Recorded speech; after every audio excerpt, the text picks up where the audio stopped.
समोर येते विधान परिषदेचे भाजपचे आमदार रणजितसिंग मोहिते पाटील हे भाजप मेळाव्यासाठी दाखल झालेले आहेत।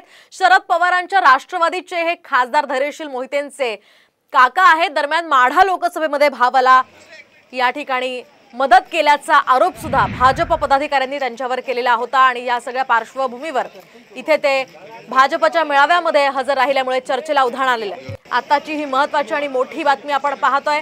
लोकसभेमध्ये धैर्यशील मोहिते पाटलांचं काम केल्याचं बोललं जात होतं आणि आता भाजपच्या मेळाव्याला ते उपस्थित राहिल्यामुळे चर्चेला उधाण आलेलं आहे।